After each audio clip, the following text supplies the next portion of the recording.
आज बनवते घोसाळीची भजी। तर पाहूया साहित्य कृती।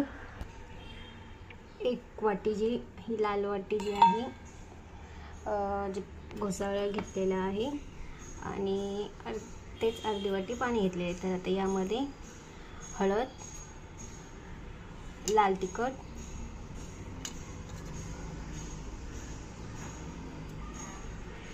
आणि थोडा गरम मसाला चिमूटभर, एक चम्मच बाकीचे घेतलेले आहे व चवीनुसार मीठ घेतलेले आहे। सर्व मिश्रण एकजीव करायचं आहे भजीसारखं पाणी घालून आवश्यकतेनुसार।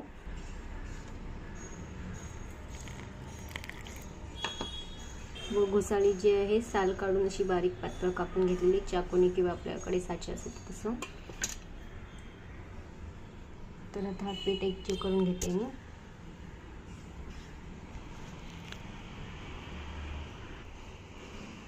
झटपट सोपी अशी ही भजी होतात, मस्त कुरकुरीत। पावसाळ्याच्या दिवसात अजून छान।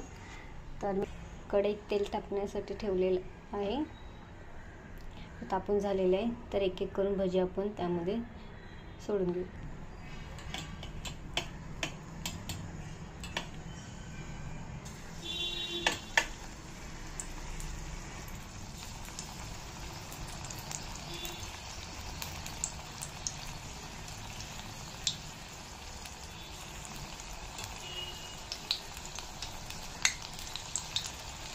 असे एक एक करून सर्व भजी सोडून घेऊ। पाहत आहात न सोडा घालता सुद्धा किती छान फुललेली आहेत भजी जी। आता आपण ही पलटी करून घेऊ। दुसरी बाजू तळू देऊ। क्वांटिटी कमी असल्यामुळे तेलाचं पण प्रमाण कमी आहे। इथे उरलेलं तेल नंतर बाकीच्या गोष्टीत वापरण्यापेक्षा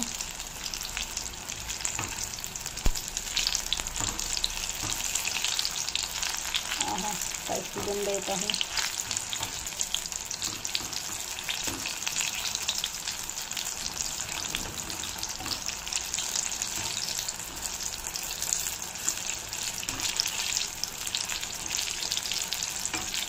तर आता आपण ही भजी काढून घेऊ। दुसरी जी आहे तीच पुन्हा तळून घेऊ।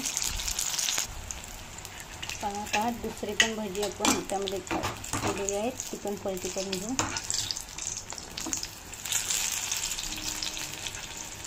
गॅस थोडा स्लो करून करपत आहेत। घोसाळ्याचे पातळ कापल्यामुळे त्याला जास्त काही शिजायला वेळ लागत नाही।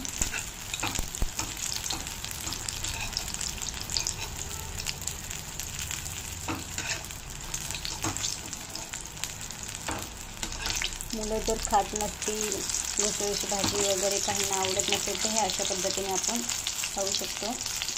थोडं ऑइली पण थोडं पौष्टिक सुद्धा। तर ही सुद्धा आपण काढून घेऊया। आपली झालेली आहे